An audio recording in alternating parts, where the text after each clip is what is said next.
kind of set this up as a 3-talk series, starting with 2 talks ago about I am not the body, I am not the feelings, the 5 aggregates that constitute the human being as, let us call it, functional items. Okay, functional. In that regard, we can say that when we look at it from the perspective of both Anapanasati and Satipatthana, we're looking at structural, that the mind is structured this way. And that when we look at it as the 5 aggregates, we're looking at it as functional, the way that the mind functions. And that, in fact, that structure function concept is quite integral to engineering. But long time ago, the psychologists began to figure that out also. And here the Buddha had it without labeling it 2,500 years ago, looking at the body-mind complex, first in the situation of this is the structure of the thing, and going to look at the functions. But in that regard also, in the way that the body-mind complex functions, there is no self there. That self has to be manufactured. And so there's no inherent or permanent self there. So talking about it now more formally in the concept of Paticca Samuppada, one of the ways of discussing it is the forward order, because it has the cause and the effect and the cause and the effect.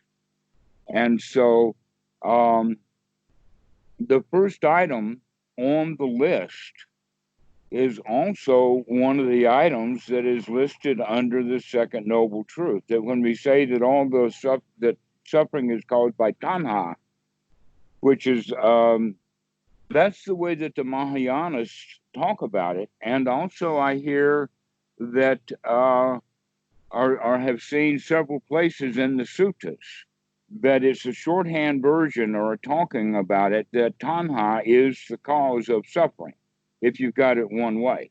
But the Buddha also speaks about it in the Pali terms of moho, lobha, dosa, or greed, ill will, and ignorance. These are the causes of suffering. And that ignorance, the Pali is avijja, and a better way of looking at it, instead of translating that as not knowing or ignorant, a better way to translating is knowing not, or knowingly, in the sense of delusional. Because being deluded is much, much more dangerous than being ignorant. An example of that is a blind man knows he's blind. But there's an awful lot of people that are blind also because they're unwilling to see. So that's one of the points about that. So ignorance is the standard way that it's gotten translated into English, where it's actually a much more vicious kind of thing. And that's the foundation of the way that the mind works. It starts in a jiva, which is in delusional thought, or at best in just raw ignorance. We don't know. And when we were little kids, in fact, little babies are quite ignorant.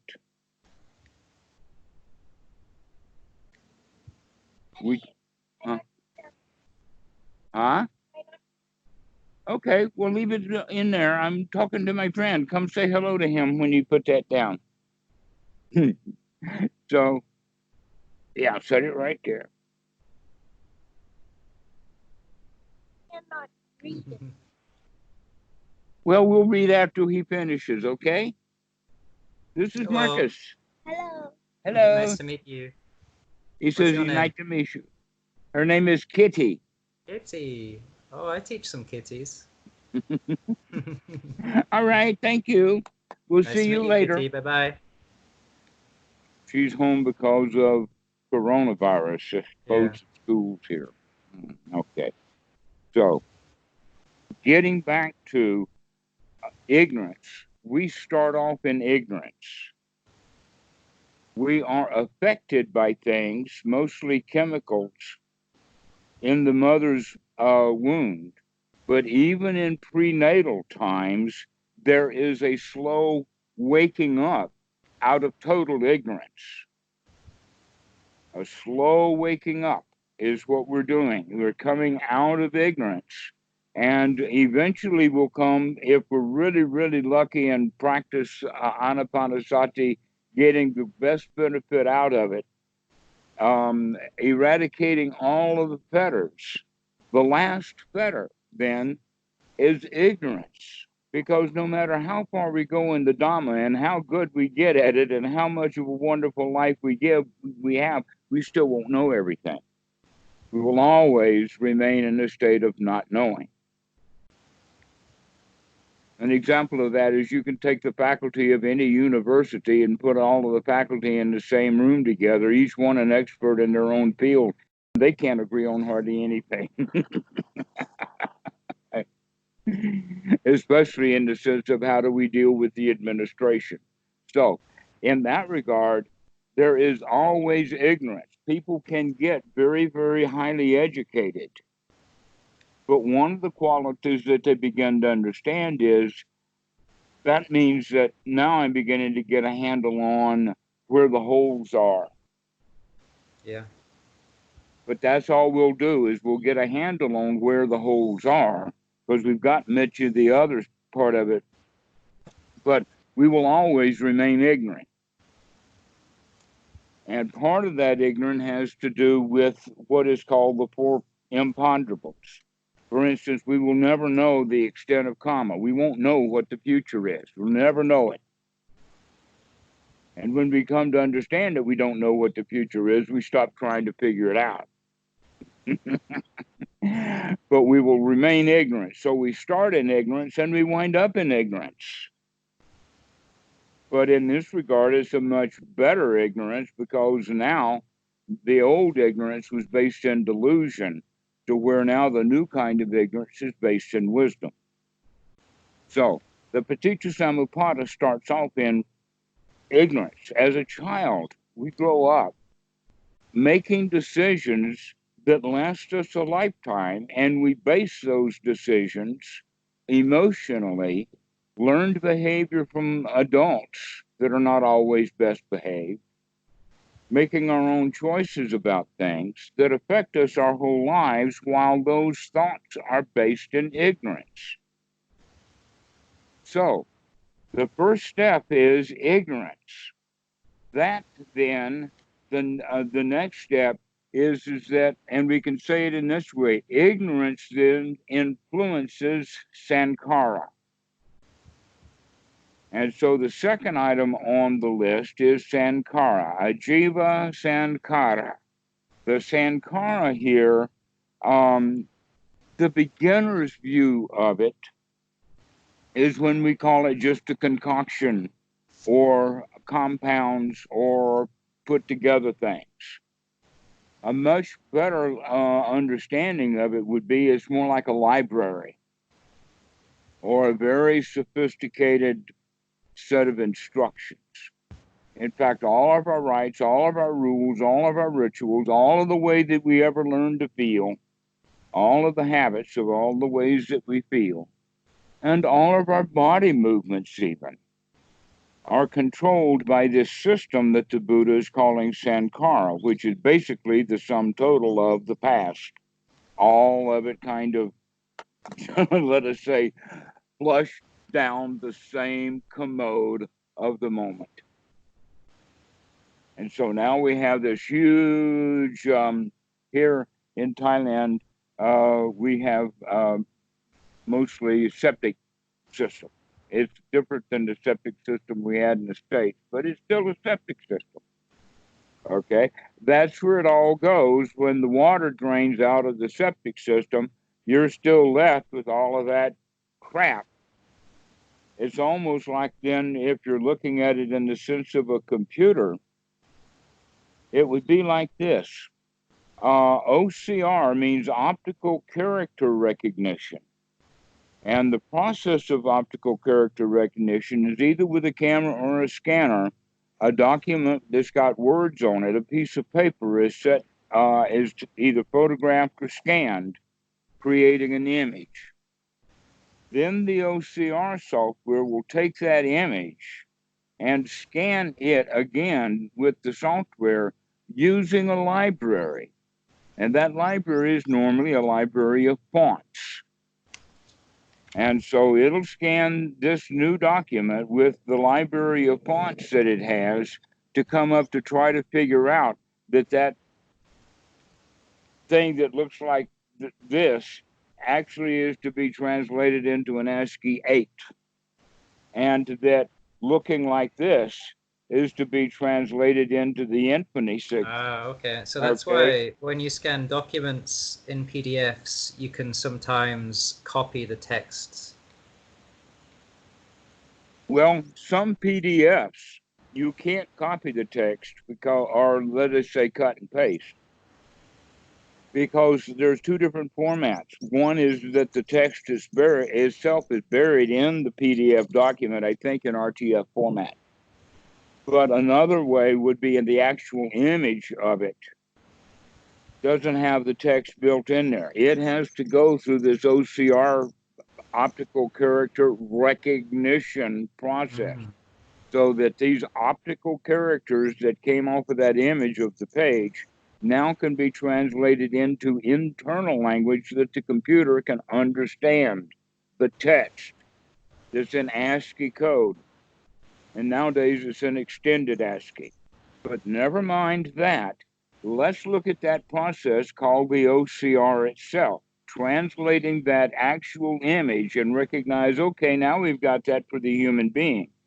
That OCR process is what we call perception, and that the database that it uses to do the recognition, that database then is the Sankara. Okay, it's all of the fonts. So if you're missing fonts, then the OCR software will not do a very good job of translating what you have, because the actual font that it's in on the image is not stored in the database. And so it's going to have a lot of missing information in it. So now we're beginning to say, well, this is exactly what happens with the human being. If we've got ignorance at the base of this foundation, that means we came to this OCR game with some of the fonts missing. It's like we're a jigsaw puzzle with a couple of pieces gone. One thing I was thinking about was that we'd really just, especially when it comes to death, we're really misinterpreting what happens in the sense that it's hard to get into, really. The more words I use, the more the point's lost. Well, let's talk about death later. We got to talk about getting the mind okay. Working. All right. So in the Sankara, the Buddha is talking about three different kinds of Sankara. There is bodily Sankara, there is verbal Sankara, and there is what is translated as mental Sankara, but we'll look at that in the Pali in just a moment. First off, let's look at the bodily Sankara. Everybody has different abilities and talents. Some people play sports. All of that is actually stored right there in the body. That musicians, especially who get very good, will tell you that that music is not stored in the brain, it's stored in the hands. And the hands know how to do that violin thing. You know, and it's stored right there in the hand. The muscles learn. It's so just amazing that that kind of dexterity is there. And so people who practice certain sports, music, martial arts, um, military, all of that kind of stuff that has that repetitive motion over and over and over again, those are the ones who are now building up sankharas of the body so that they begin to develop skills. But there's other kinds of sankharas that we could talk about would be fidgeting or face palming a lot or doing all kinds of gestures. So these are the kind of bodily sankharas that grow up naturally, but they do affect the body. And so the sankharas are actually what then the buildup of all of the combinations of what's going on inside the body, including whether you're breathing well or not, is still built into the sankhara. So what we've got to do with the breathing then is add some new information into this mix so that we begin to breathe more deeply, more naturally, or out of our own habit, our own new habit that we're starting to develop. So the second kind then is the kind of sankhara that the Buddha calls verbal. And this verbal sankhara actually is what we would then refer to as our concepts, our language, the way that we speak, the way that we think. That is, this vocal or verbal sankhara is the sum total of everything, all of our concepts and whatnot like that. So ones that are accessed is kind of, how to say, going back to that OCR, sometimes the OCR machine doesn't know that he's got fonts that he actually does have. But he doesn't access them. He accesses the wrong font and makes the wrong choices about things when in fact he does have access to the new information. But it's not prominent yet. It's sort of like not at the top of the list. So this is why practicing new things, an example would be to start practicing having only good thoughts, only those thoughts that are appropriate and wholesome, and no longer having thoughts about the past, also fits into that quality of the verbal sankharas. So you can also even think about the way you think, how you think, what you think, and whether you're thinking or not. That's that kind of sankhara system. And much of it was structured when we were very, very young. An example of that is kids who are exposed to different languages at home and grow up with different languages, like here, Thai and English. Then that kid will be much easier to learn it as English as a foreign language than if she had waited until she was in high school. By the time they're in high school, they've already formed too much of the way of listening and hearing things that only conform to the structures that are in the Thai language. To where in English we have all kinds of sounds that the Thai language doesn't have.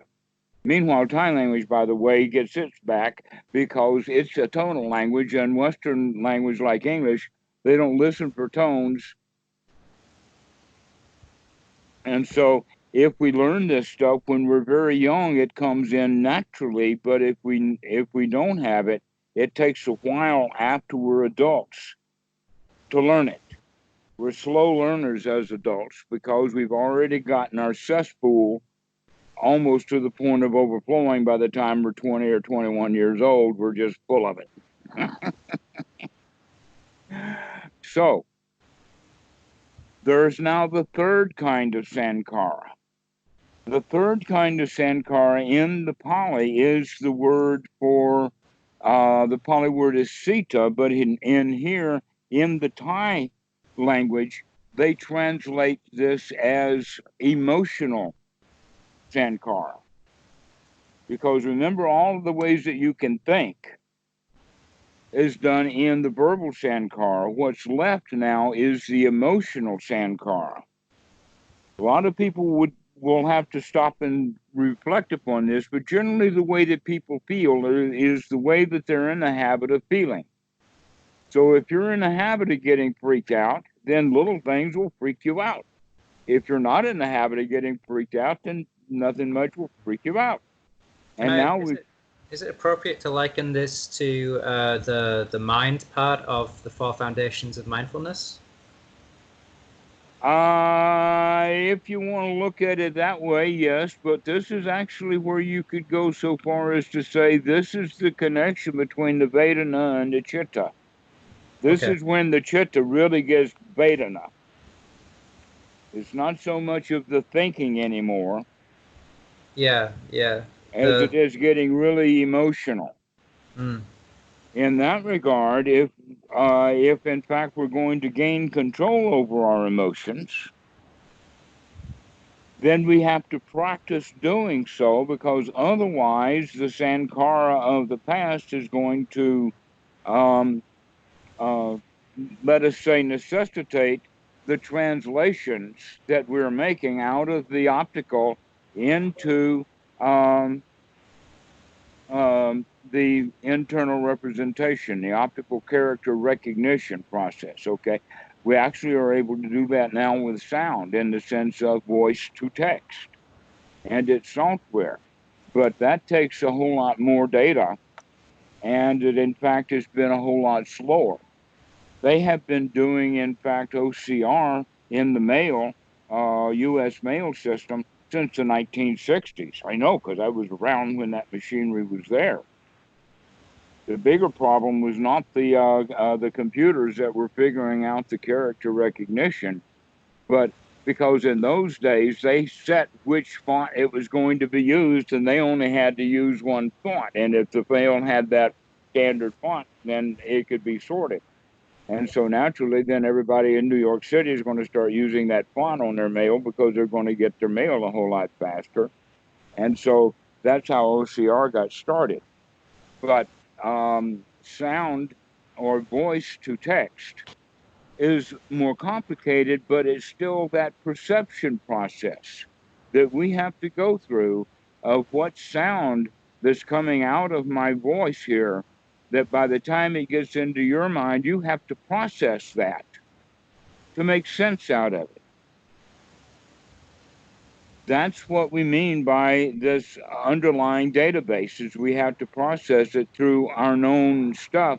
So, for instance, if you don't have in your database English language, then you're going to have a whole lot of trouble understanding what's being said. So, we also begin to see that's exactly the same thing is true with the emotional sankara, is that there are languages of emotions that we just don't know how to speak, but we can learn those languages. In that regard, you could say that piti and sukha are the languages that we need to learn by practicing to develop them as skills. And then we begin to store that in our sankara base rather than the old ways of feeling. And that the more we practice that, then the better our perceptual system will become. So now we have talked about the first two items on a 12-step process, the one that starts with ignorance and winds up in dukkha. Now, in a book called the Visuddhimagga, it's described through magical thinking that the Paticca Samuppada takes 3 lifetimes to go through, and that they talk about it in the sense of a past lifetime was the ignorance and the sankara, and now this is a new lifetime. In other words, now you've got to live your life of karma that's based upon the past, and that everything that you do now is based upon your past life, and you can't do much about that. Well, This is the magical way of looking at it. There's also a future part of the Paticca Samuppada, which means that what you're doing now will affect the future. But if we think about it in the regard of this way, that these rebirths are not full-blown lives in the sense of 60 to 100 years, but rather these are mind moments. And when we understand that, then we can see, okay, in that regard, we'll give the Visuddhimagga credit for pointing out that it does take 3 lifetimes. And those 3 lifetimes then can be thought of as the immediate past on backwards. Never find how far it goes backwards. It's starting with this immediate past, one mind moment ago. And then we have this mind moment, which would then be consciousness. And then the next mind moment is the birth of the self, the bhava and the jati. But that will happen in the next mind moment. So the past mind moment now is the total of all of the past. And now we have a certain new kind of contact, or a new kind of actually sankhara. And that is when the eye sees an object. Okay, an example of that is that you're just tooling down the road and everything is good, and all of a sudden you see red and blue lights flashing behind you, and that's a new contact. Red and blue lights, perhaps also accompanied by all right. Do you notice how you feel right now just by talking about it? Notice that you feel a little bit different. All I have to do is just mention that blue and red light, and notice how your feeling has changed. How your breath went soft. Can you check that? Okay. That's what's happening, is that little thing happened really, really fast within you. Sorry, but I set that up. So that we are contacted by those lights. We see those lights. We have to interpret what those lights are. And part of them, the processing of those lights will wind up having some danger.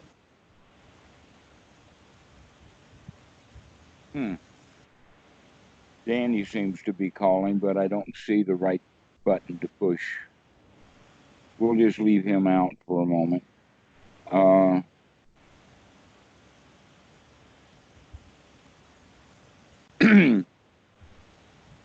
So, when we have a feeling, that feeling is not of just, because all the words that I said was red and blue flashing lights. Everything else then, including any qualities of it being police, or any qualities of it being danger, or any of that kind of stuff, had to come out of where? The Sankara database. That's where all of those things come from. So as to what you're left with now is a mental image that you created. You created it. This is where people live, is in that created mental world, or that newly formed character inside the computer, and we no longer live on that piece of paper, or the actual image, or the reality of the situation. The reality is that piece of paper. What the computer made into that file that went through the OCR process has probably got some errors and mistakes in it, because it's not very good quality OCR systems yet, even though they've been doing it now for 60 years. So humans make those same kind of mistakes on a regular basis. We create things in the mind, and that's the world we live in. Now, there is a passage in Sutta number 38, which is actually quite brilliant, where Sati, son of a fisherman, is giving the basically traditional Brahmin view of what consciousness is. He says it is that which runs in circles from life to life, experiencing the results of good and bad actions. So in that traditional definition, consciousness at that level is only there to experience the result of karma, or of the bad actions of the past, or the good actions of the past. But the Buddha is then chastised Sati, son of a fisherman, and said to him that you don't even have a spark of wisdom. And then he talked to the monks while Sati sat there all dejected, and told them that consciousness is dependently arising. So this is actually one of the places where those who are coming out of their belief in a magical rebirth can come to understand that, well, if it's not consciousness that's being reborn from life to life, then what is it? Because it's not consciousness. The Buddha is now saying that the consciousness is dependently arisen. And so those who kind of believe in rebirth say, well, I don't know what it is that's reborn. It's not a self and it's not consciousness, but it's a good old whatever it is. That's what gets reborn. We don't know what it is. The Brahmins didn't know what it was either, so they tried to name it. Now the Buddha's already stripped those two words out of it. There's not a self there, and consciousness is not permanent. That consciousness is dependently arisen.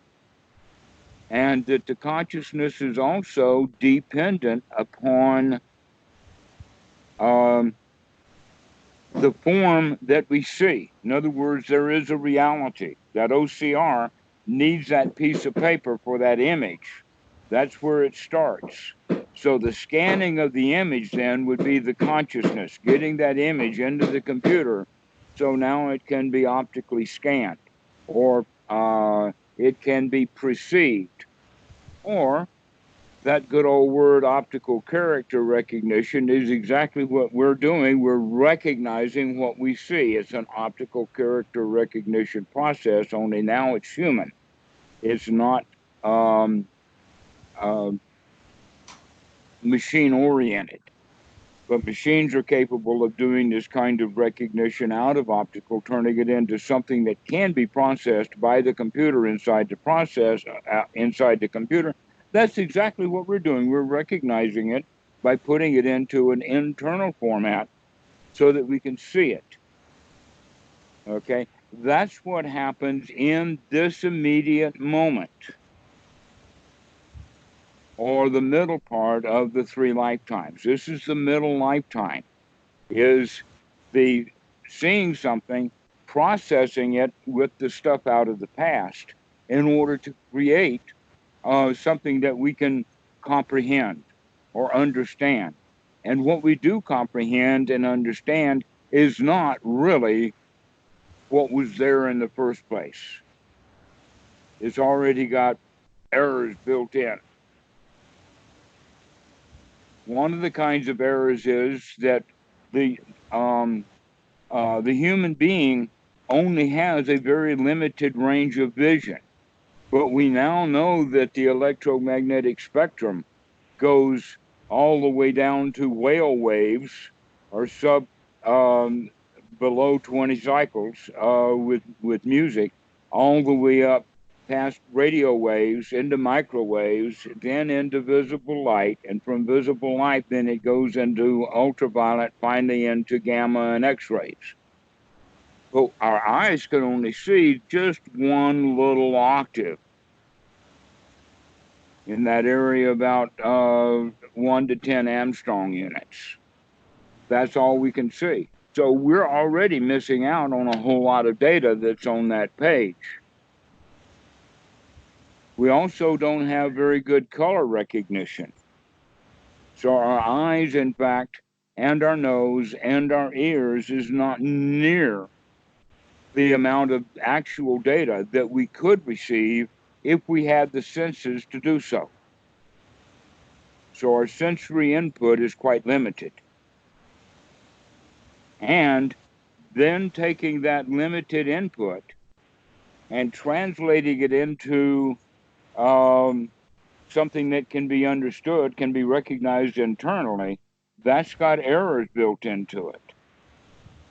Okay, so in the Pali now, we have Ajiva, we have Sankara, we have Sanya, and now that perception is Namarupa. Taking that image and turning it into internal text is the Namarupa.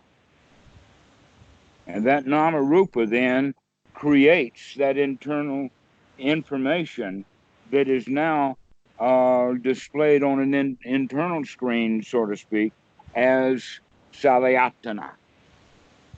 And so, in that regard, it's Salayatana that impacts us, not the actual consciousness. It's not what we saw that impacted us. It's what we did with it.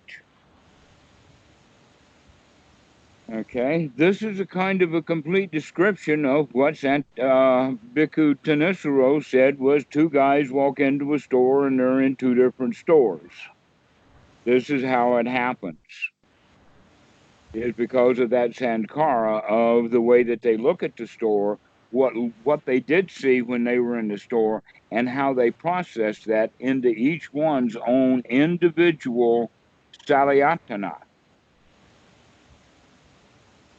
So two guys could actually not even know each other, but within a second or two enter the store, and one of them gets really angry about the store, and the other one is really happy about this store because he's got what he wants, and the guy who's angry is because the store doesn't have what he wants.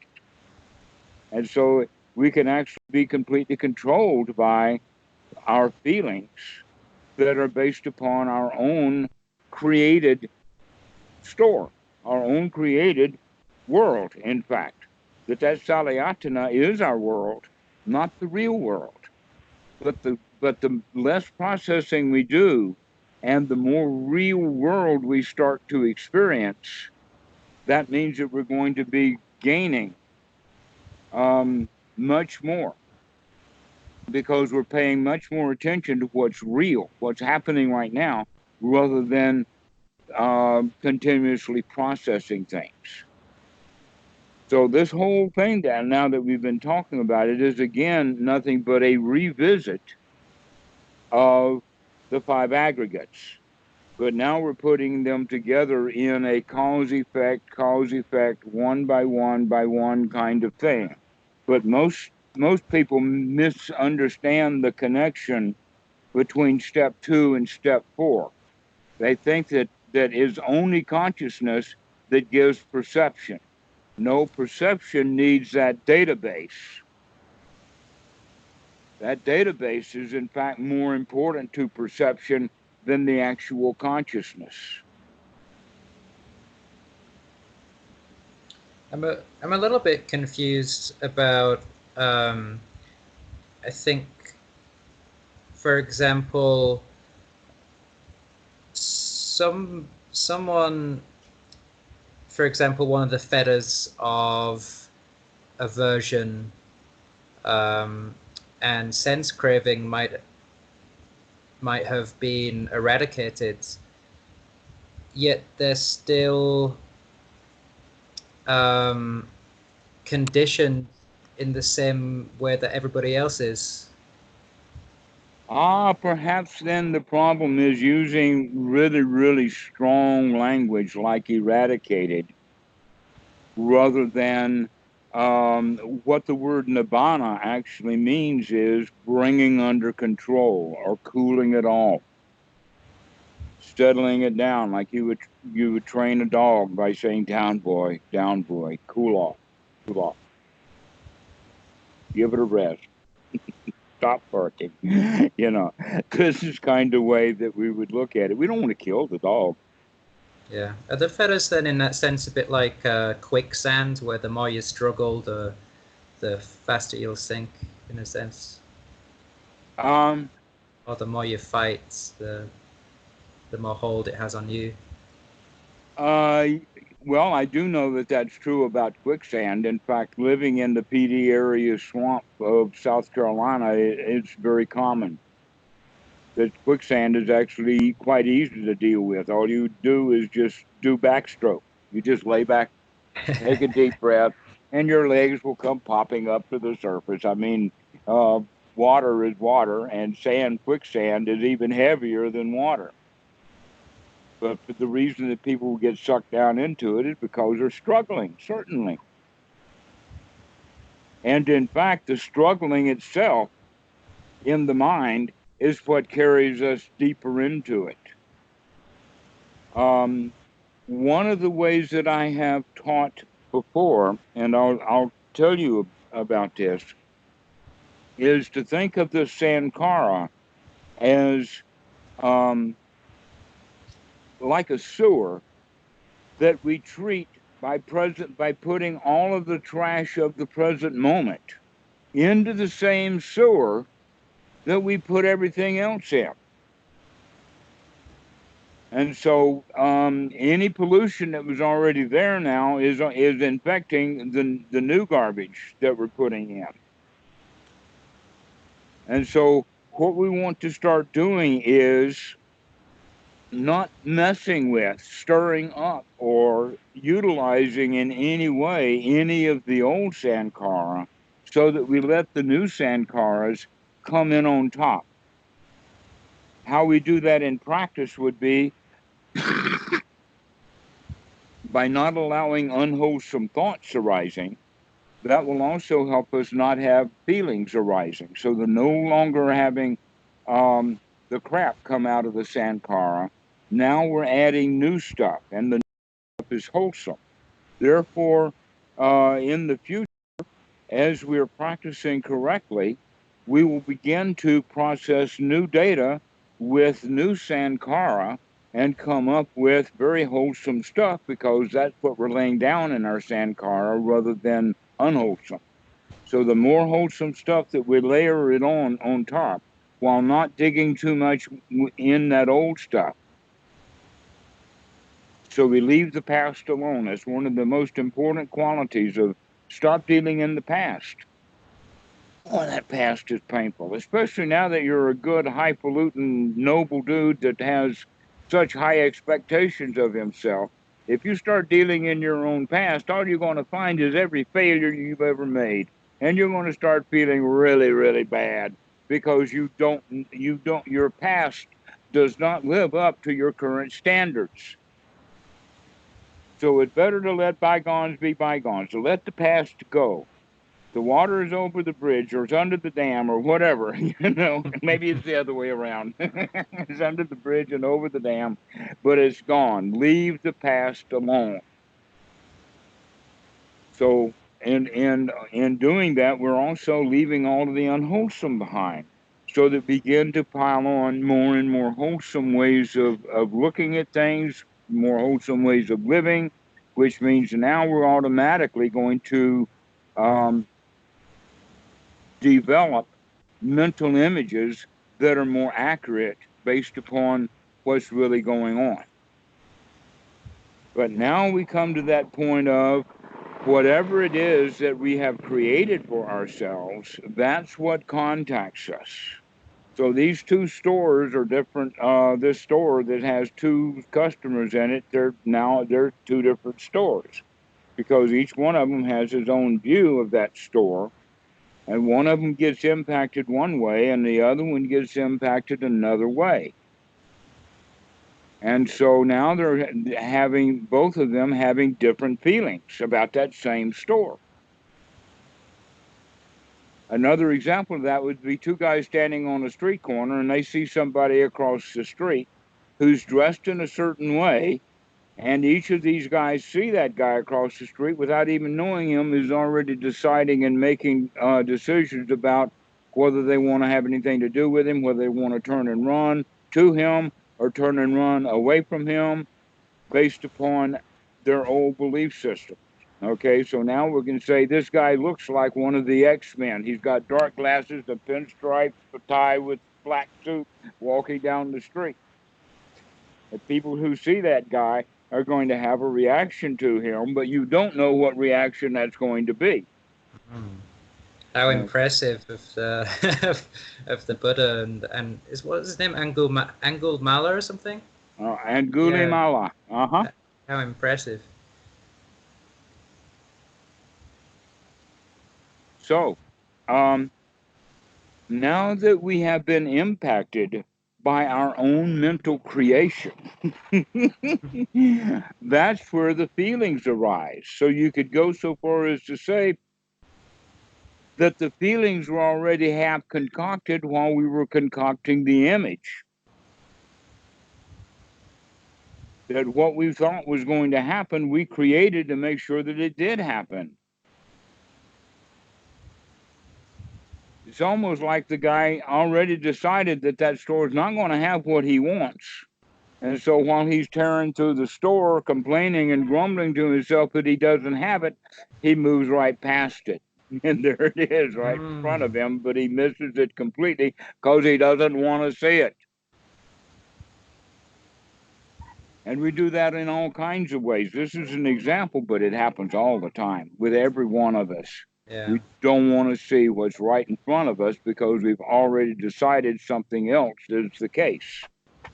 We've already made our mental decision, and now we're operating through that feeling rather than continuing to look. This is what one's right noble view is all about, is let's stop coming to conclusions and continuing to investigate. Something that interests me, I had a thought that came up because of society's fascination with artists and arts, and people's and the individual pursuit for success in and I thought we're already authors in a sense, and that we're already continuously authoring our lives, and anything on top of that kind of becomes absurd, like Shakespeare in Hamlet, the play within the play, and it you can see how far it can go. Yes, exactly so. So this is then the point where Bhikkhu Buddhadasa says this is a wake-up point. Time to wake up to these images that we are being impacted to. Start seeing how they affect our feelings. Later we'll get even faster so that we begin to see the actual OCR process. But for right now, we're going to just look at, or let us say we're going to have to start doing some editing of that data that we know has some holes in it.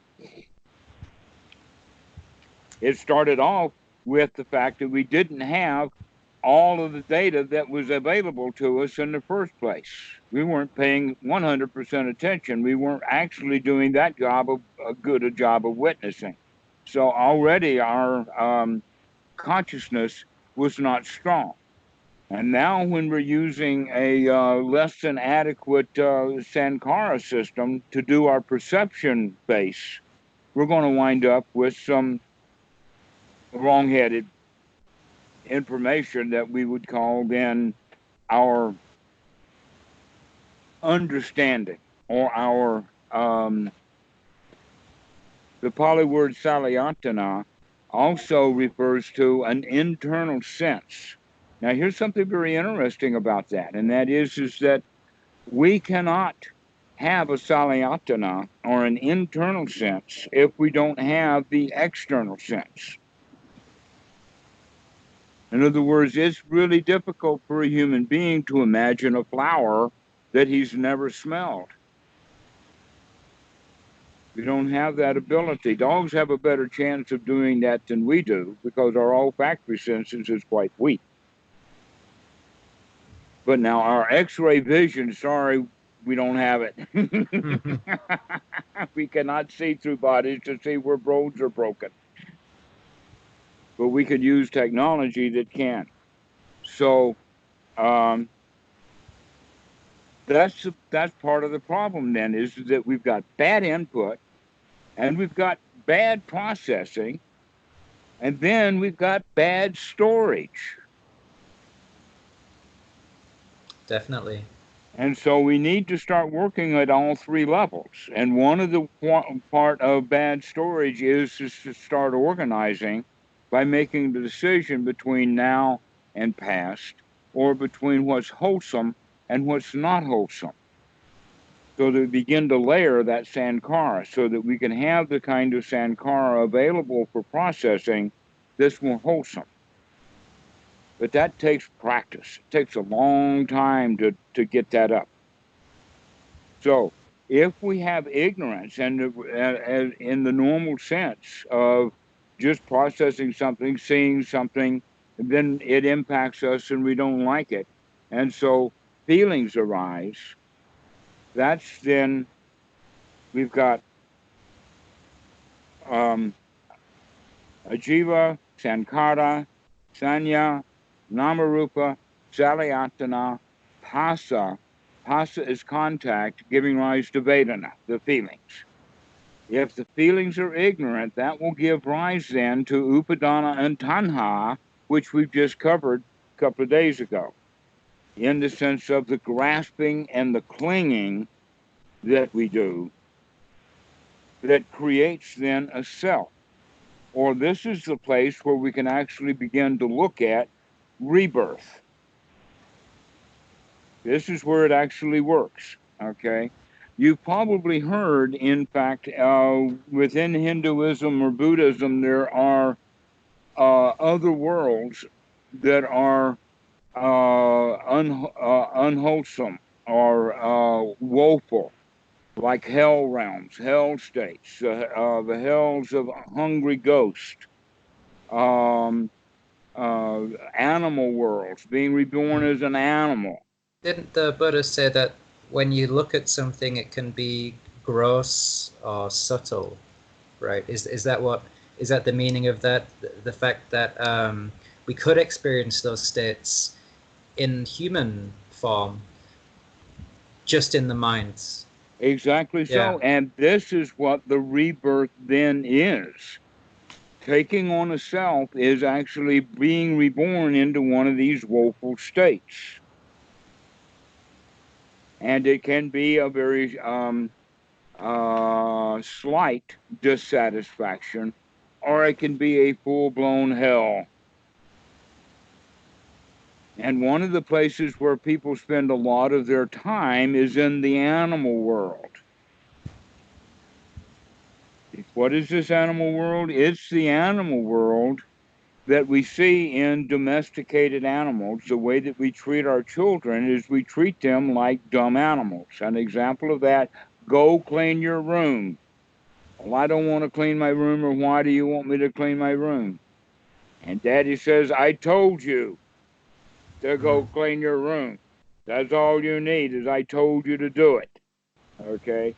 In other words, the boss or the employer or the animal owner doesn't think enough of the animal to tell him why, but rather just using the animal. So we tell the child to go clean their room.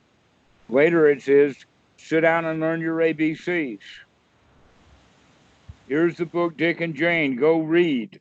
Okay? We keep telling our kids to do something, and we wind up, this is all about what our educational system is children learning how to be animals, doing what they're told to do, and resenting it. Is this something I should be writing down in my job as a teacher? I'm not sure if they'd be happy if I raised that at a board meeting or something. Well, let's not fast forward to that point. I know. Let's stay right It's just where. funny. It's funny to me. Yes, exactly. Okay. So one time I was in India, one of the many times I was in India, I happened to have seen a donkey that was tied to a log, not a big one, maybe 4 inches around, or a tree that had been cut down. And on the other end of this log, it was connected to a small, maybe 1 or 2 ton stone millstone. And this donkey was traveling around in a 30-foot circle while the owner was putting sugarcane in, and the output was sugarcane juice. And then the guy sold it. It was just room temperature, but he could sell that stuff 10 rupees for that glass of sugarcane juice. How many times do you think that donkey got any sugarcane juice? Probably never. Never gets any sugarcane juice. He's an animal. Well, guess what? Most people do a job expecting a reward that they never get. This is being reborn as an animal over and over and over again, doing the things we're told to do, expecting to get a reward that never happens. Can I ask something about I think the highest levels of the devas in the Indian cosmology have other heavenly beings to create whatever they want. So basically, for others to do their bidding, basically. And I noticed that was a theta in domineering. I'm not sure what the Pali is for domineering, but just the exploitation of others as being unwholesome. It's interesting. Well, actually, we can talk about that. Let's finish this animal world first, because it's so valuable to look at the fact that if you see yourself with kids like this, then one of the ways that you can work with them is by getting them interested and curious about what they're doing, rather than having them do it because they're supposed to, or that it's a test that is coming up and that they've got to get a good grade. In other words, we begin to get out of the future oriented and get into this present moment. As a teacher, that would be a great skill for you to develop, is getting your kids actually interested, asking them questions, getting long lists of words. Like, how many different words can we have that have to do with a train? And so you can have a long list of words that are that have to do with a certain thing like that. That's, I mean, it's somewhat, I don't know. It's tough. It's tough in my maths classes because it's so objective as opposed to subjective. For example, can we find all the factors of the number 32 or something like that? I mean, the answers are already there, and I think that kind of narrowed viewpoint of there's only right answers and wrong answers can kind of throw kids off. They're just not interested in that, or some of them aren't anyway. Some are really interested in it. Some are not so interested. But sometimes some kids really like math. Why is it that some kids like it and some kids don't? I think if you can figure that out, then you can start treating them all like they like math, and they begin to like it. But meanwhile, back for you, recognizing that much of what you do is not done because you like doing it, but you do it because out of old habits, old memories, old supposed tos. And when we do it like that, that's being in the state of being an animal.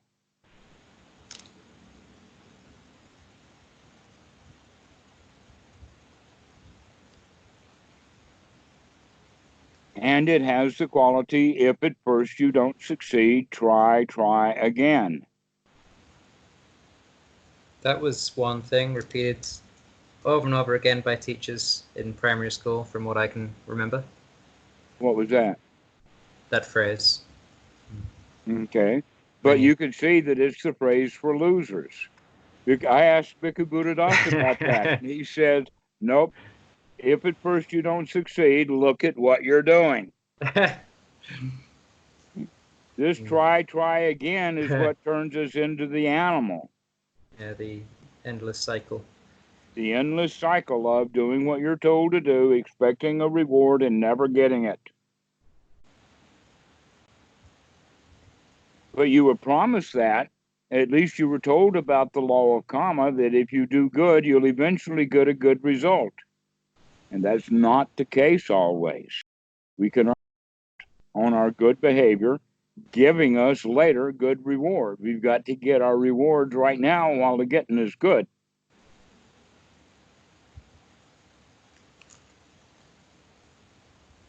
And so, looking at it from this tanha, in fact, this sutta that I was mentioning, sutta number 38, after the Buddha talks about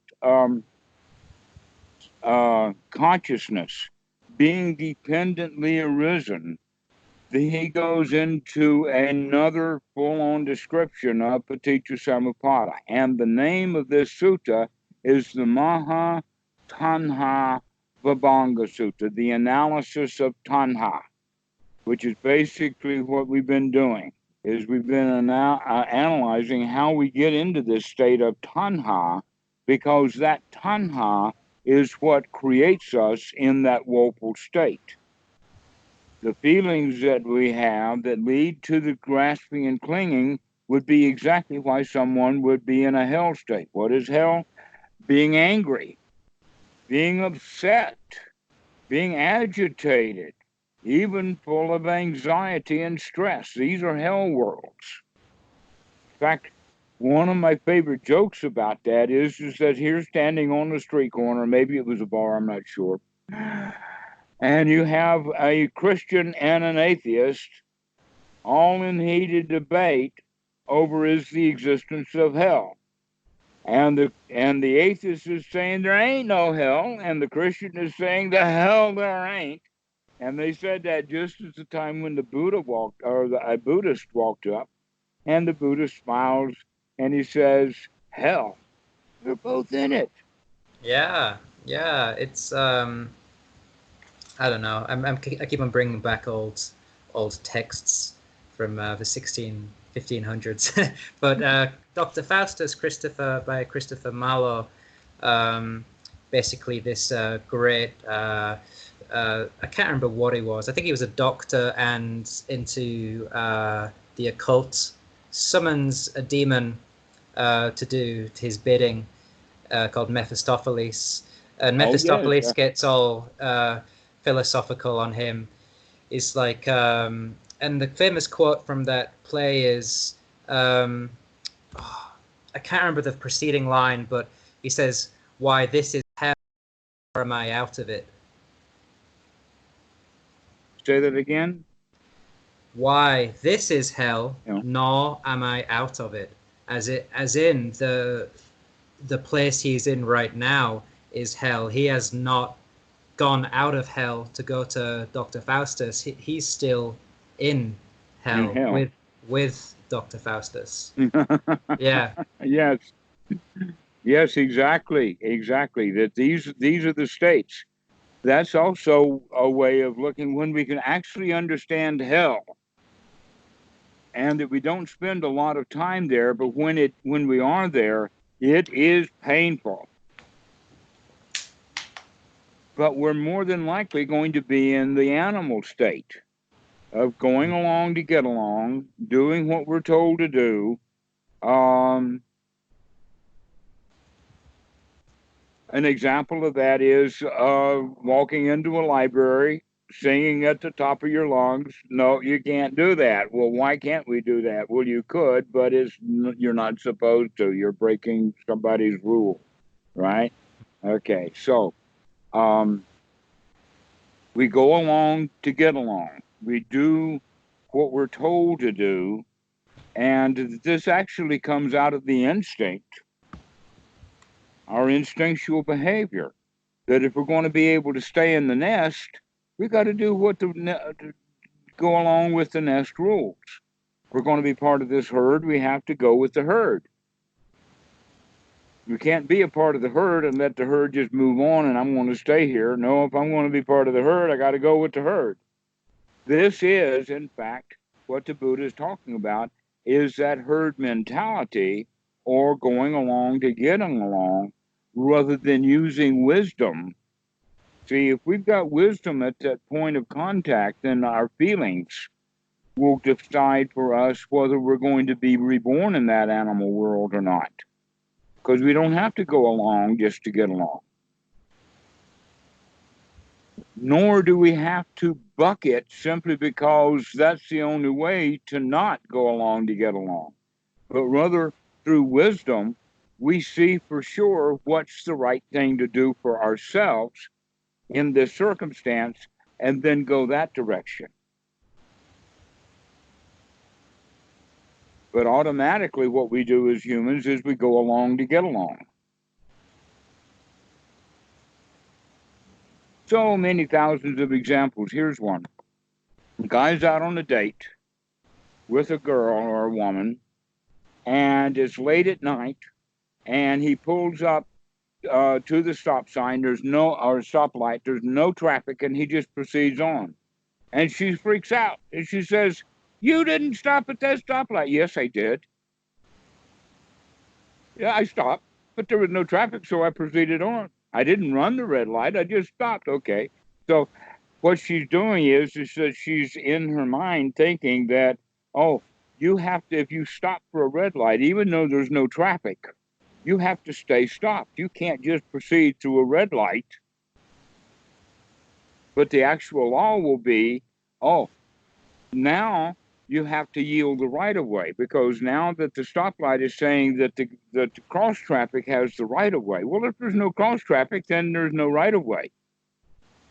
So this is an example then of people who will stop at a stoplight where there's no traffic and just sit there waiting for the green light to turn. That's going along to getting along. It's not using your wisdom at all. It's following the rules. Well, I understand that. It's how much can you trust your own judgments? I'm guessing that's the falling away of doubt. But precisely yeah. So. The better you get at making judgments based upon information based in the moment, the more you trust it. The more you're capable of seeing dukkha and seeing that you're doing things just because that's the way that they've been done, then you can start taking your own shortcuts.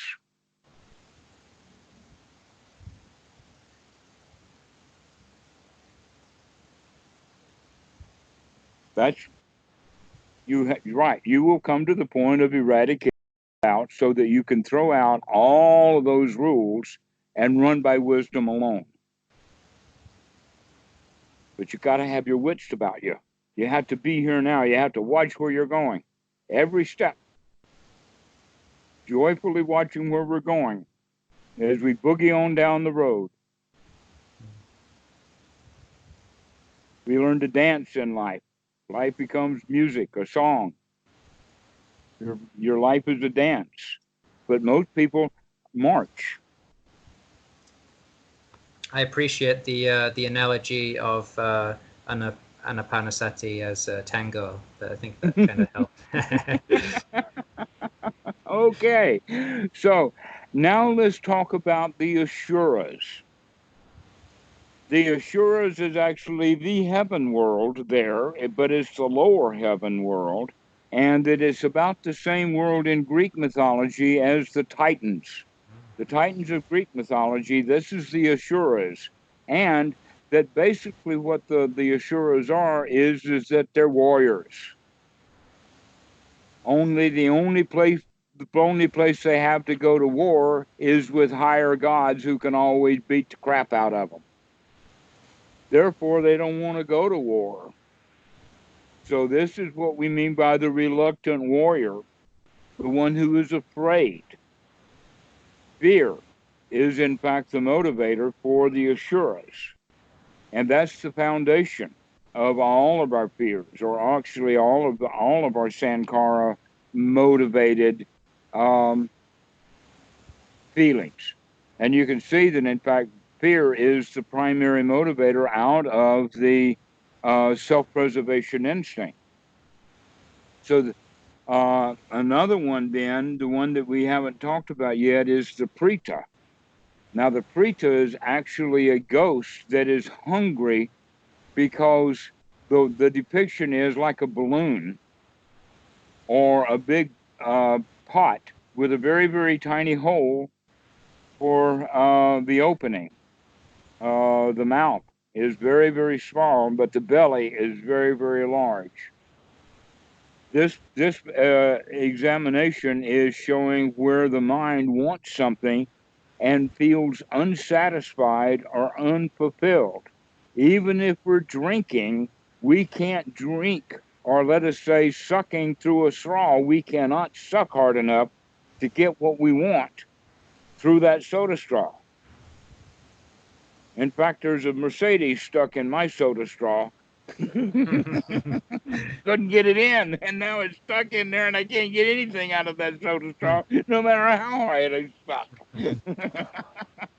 Okay, so this is what we mean by the Preta.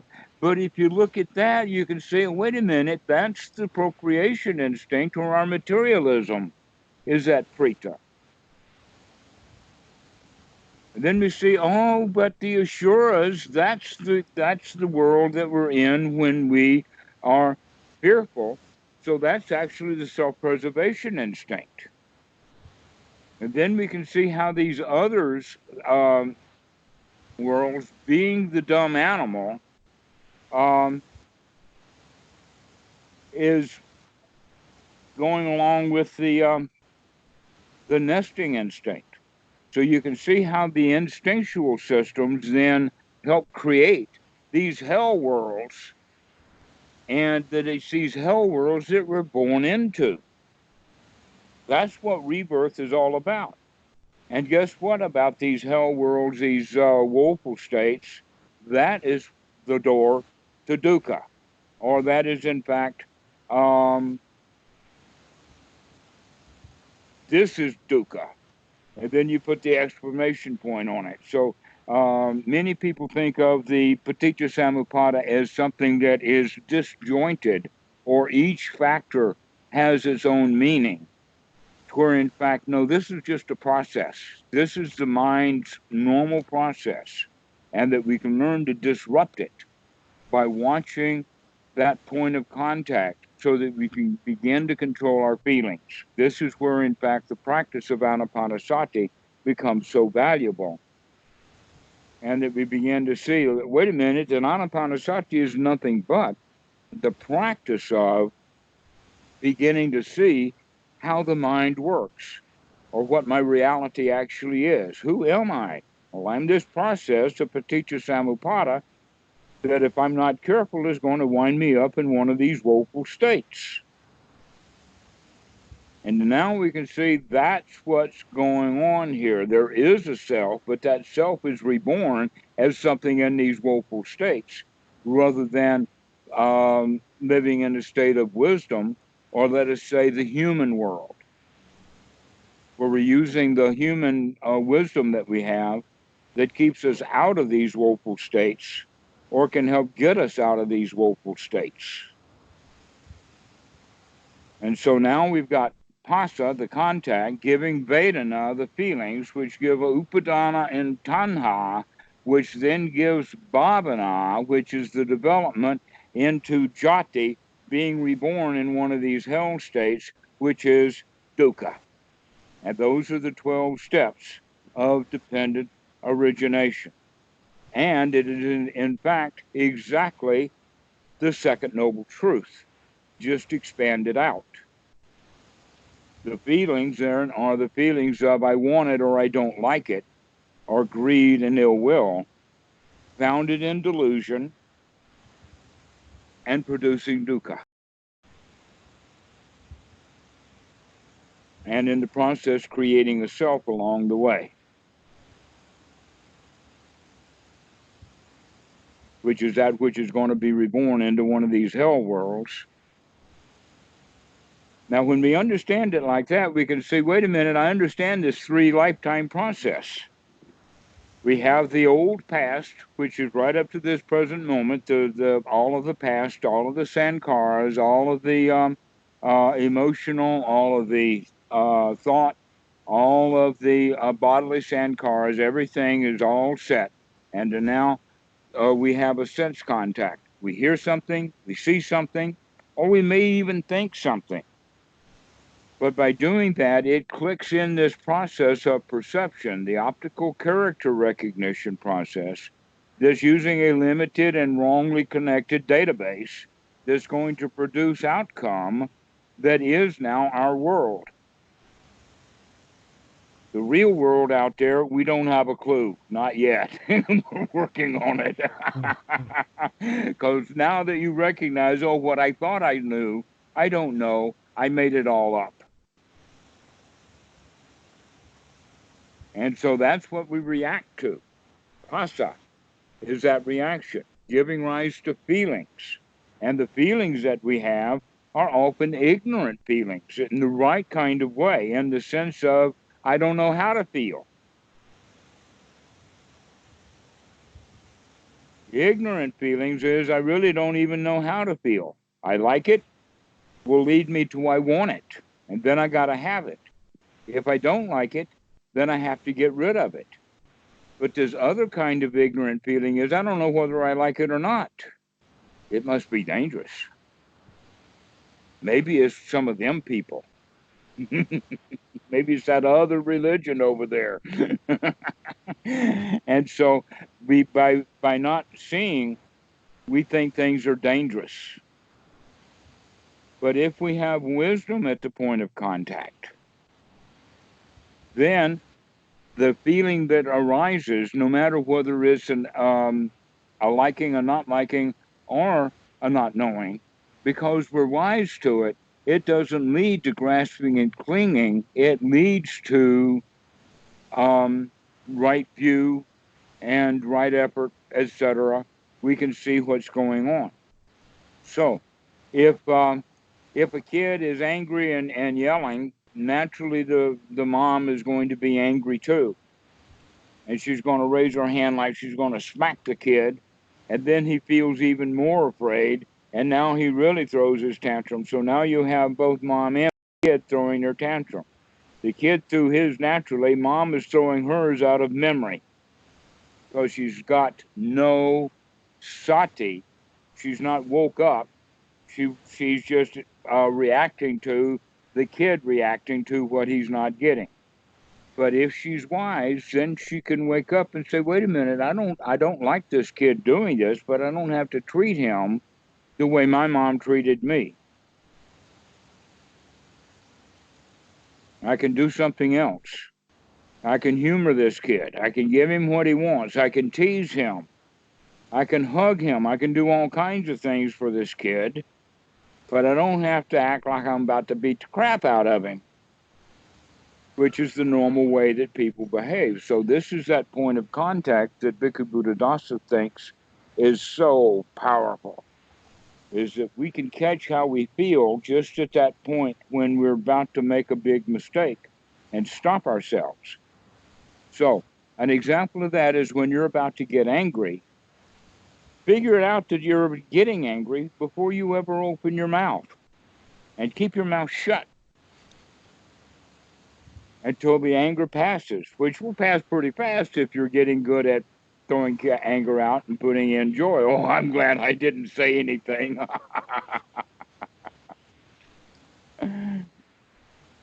And so now we can behave much more appropriately to the real situation, like the mom, instead of acting the way that her mother acted 20 years before.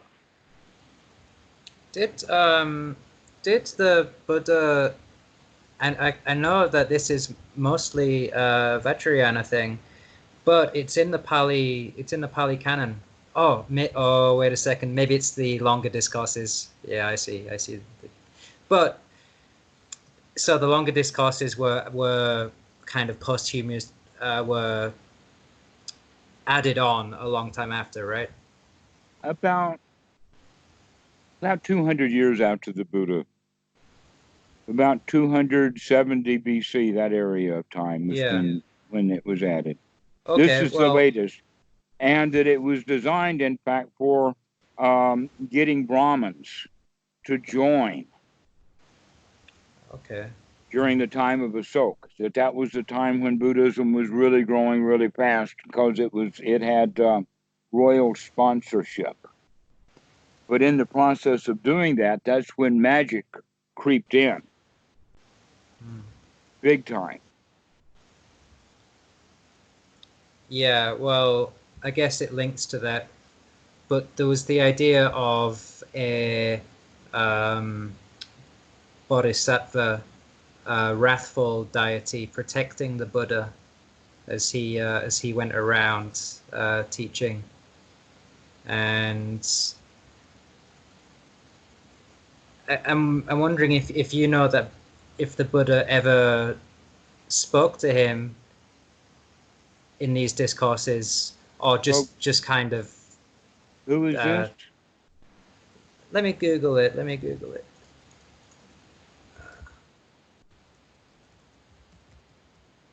It was like it was a Paticca deity who was a personification of wrath or something. I'm not familiar with. I'll have to get back to you on that one. Okay. I would say basically that the real protection that the Buddha had was from his royal connections. Not only did he come from royal stock, but he was actually personal friend of both King Pasenadi and King Bimbisara. Those are sutras where both of them on individual level come and talk, as well as him giving advice like that. So with them kind of connections, I don't think that he needs the personification of wrath or any other kind of magic. That was a kind of protection that Jesus didn't have. If he had been personal friends with Pontius Pilate, things would have been a whole lot different. So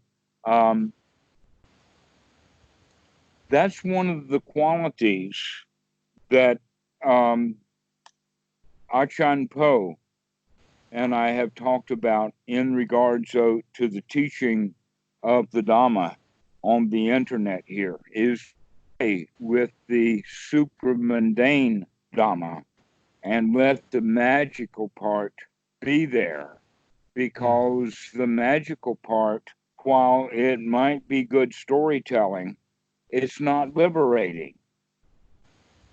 And that part of the reason that the magic is not liberating is that people begin to depend upon magic when it cannot be depended upon. And so that's the basic mistake, is that if you have magic included, then we have to have a method of pulling the magic back out of it. Now, there is that point that, well, where did the magic come from? The magic comes into the mind of every child in every religion or non-religion. Children have magical thinking. Even little Tommy, when he's got his little painted yellow piece of wood or metal that he goes zoom, zoom, zoom, he thinks that's a Tonka truck. But it's not a real one. It's a magical truck, the kind of truck that a 4-year-old can operate. But the 4-year-old at this time cannot get into the real Tonka truck and drive He's not capable of doing that. So if we think of this as the source of magic, is within each child. Each one of us comes to the teaching of the Buddha with our own magical belief systems. But not only do we have our own magical belief system, we have the magical belief systems of all of the people who have been giving us all of their magical belief systems. Okay? And so Buddhism has then also become a magical belief system, but in the process, it's not liberating. When we take the magic out of it, now it's got a chance of working. Even Jesus said, "Ye shall know the truth, and the truth shall set you free." Not magical beliefs about me, but the actual truth will set you free. So, coming out of our magic, and I would also define magic in the following way, is anything that we could possibly believe in without any evidence at all. Once we start to have evidence, now we have something to work with. Until then, because we don't have anything to work with, we have to leave it in the world of magic. And so, even in the regard of relationships, so long as you have the student and the guru, that relationship is a magical relationship. And that prevents both the guru and the student from getting good best value out of it. But once you leave the magic out of it, you come to the point that you're both just two human beings that can be good friends. Now you've got real. That the relationship that was founded upon one up and one down, that's part of the magic. And that's the same magic that puts us into victimhood. Being a victim is a magical place.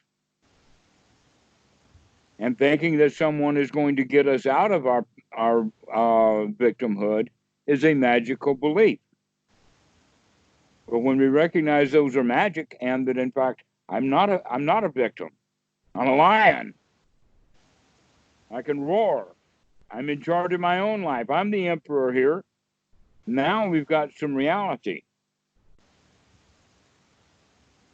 And so this is the problem with magic. And so when we say magic, we're talking about all kinds, not just belief in future lives, rebirth, laws of karma. Because in fact, the Buddha is right, karma works. There are actions that give good results, and therefore they would be labeled good actions because they give good results. Generosity, friendship, those things have, and the Dhamma, sharing the Dhamma, that's something very wholesome. That's good karma with good results. But there's no guarantees. The law of karma that everybody is believing in is kind of a magical thing, is that there is only a good action and only a bad action that leads to only a good result or only a bad result, and that bad result or good result, depending upon the action, is guaranteed. And so the karma machine, if it has to, will dig you up out of the ground 300 years after you were buried just to beat your ass, because that's what karma machines do.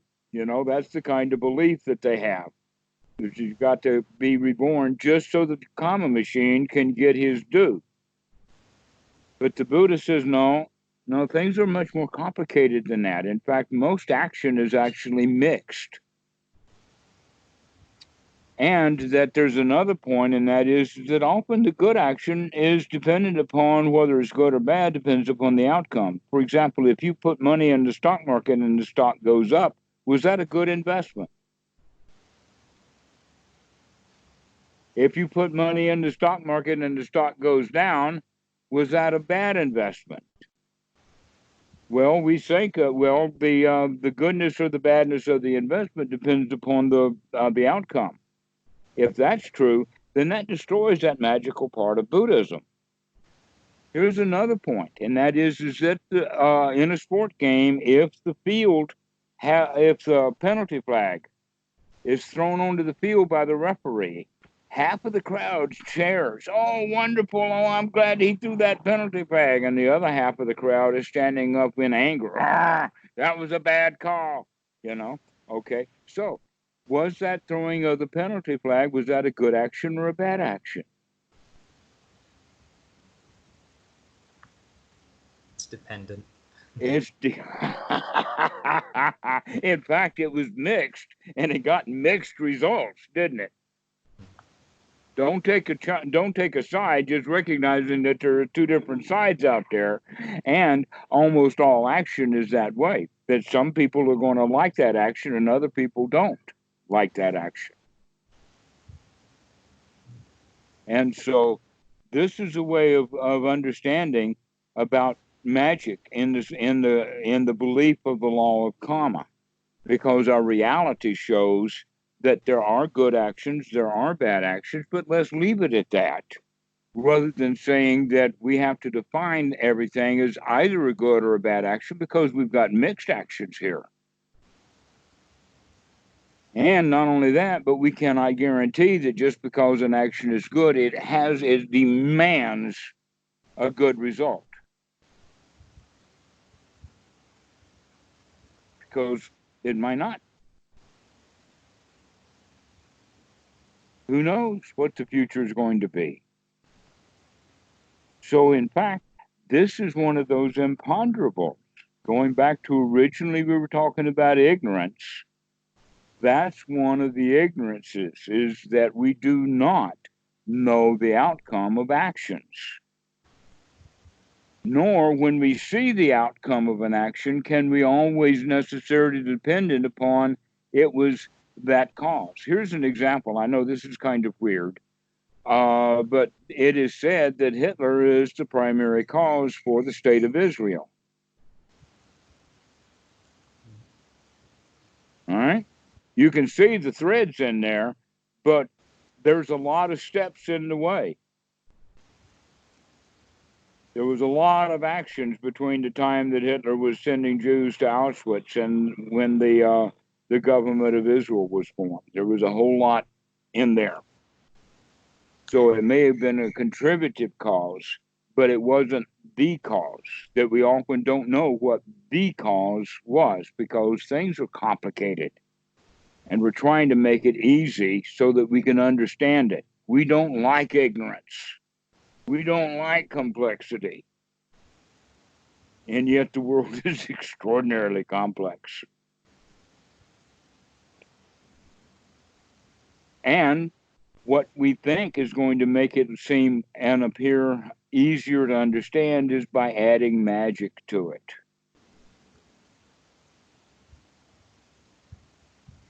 So if the atheist cannot figure out the Big Bang, then God must have done it. We have to make things easy by adding magic. But when we take the magic out of it and recognize this is how the mind works, and if I'm awake, I can choose how I feel.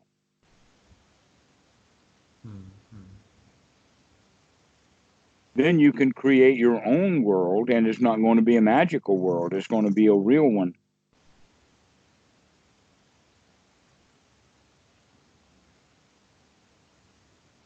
So, do you have any questions about this? We've been ranting on now for quite a while getting this Paticca Samuppada thing done. Sure, but most of them are tangents. Yeah, but you got to have a tangent or two to understand your framework. Okay. So going back to the Christian framework of, I think faith or confidence is that shared wholesome quality in Christianity and Buddhism, or just any old tradition, but it has to be from right view. So they have to kind of understand things properly. From my perspective on this is that faith could take a Christian through to liberation as long as they do it the right way. So seeing God or the Lord or whatever. I'm not very well versed on the Bible, but seeing that as all the wholesome qualities, and giving complete faith in wholesome qualities and things that sustain civilization as opposed to destroying it. After all, isn't sustaining just prajna, like the breath, in a sense? Mm-hmm. So isn't it working with the same thing? Yes, in fact, that's exactly what First Jhana is all about: is getting into it and then being on guard to keep it, sustaining it. Apply and sustained thought. That's that whole quality of being able to sustain it. Keep those good, wholesome quality thoughts coming and learn to maintain and sustain that. And in that regard, huh?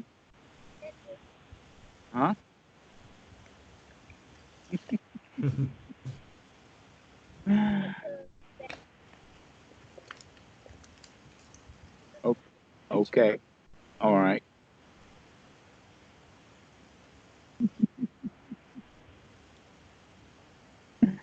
So, that sustaining quality is what we're looking at in the sense with Christianity. Much of what Jesus had to say was not necessarily magical. Some of the things he said has been interpreted as magic, but also you have to understand that Jesus was teaching in a time where he was trying to be understood by the people who were there. And so in that regard, it would be natural for him to speak in some magical terms. Yeah. That's also true about the Buddha, that the Buddha gained confidence from his folks who were coming to him by proving to them that he knew their context. Yeah, so it came from Vedic or Brahmanic perspective. Well, maybe a Vedic more so than Brahmanic. And so all of the heaven worlds that are mentioned within the Buddhist context, those are things that the Brahmins already believed in. And Buddha was merely pointing those out in the sense that he knows what your context is. He knows, because his primary point was to teach Sila. Let's talk about this part tomorrow. This is actually quite worthwhile talking about, or when you call next. Okay. And so that we can go into great detail about it. And we'll leave this one with that there are two ways of looking at Paticca Samuppada. One is a magical way, 3 lifetimes, and the other one is this immediate past, this immediate present, and this immediate future. And in fact, it happens sometimes really fast. We see something and all of a sudden we're screaming. Or another example of that is you hear a loud noise and we freeze. Okay, that's part of it. The startle reaction, where people who have been practicing anapanasati for quite a while generally don't have much of a startle reaction.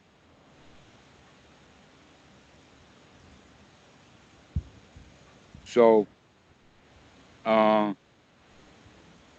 we're bringing that animal in our mind, that reptilian brain, that part of the mind, we're bringing it to a state of rest, bringing it to a state of peace, doing that through wisdom, practicing over and over and over again with sati, so that we can calm it down and you can become the champion of your own life.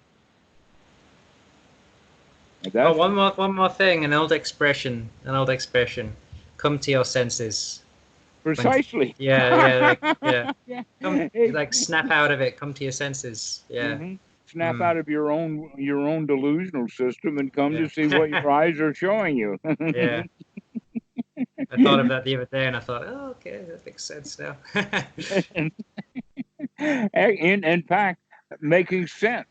Making sense, yeah. Okay, trying to put whatever we've got into understanding. All right, so Yeah. we'll leave it there, and Okay. we'll continue on next time. Enjoy looking at your own mind for a while. Start watching this process. Begin to Okay. see these things. See these hell worlds that come up. Okay. Recognize what real rebirth is, what the self actually is. All right. Okay. Okay. Thank you, Dhammarato. Bye-bye.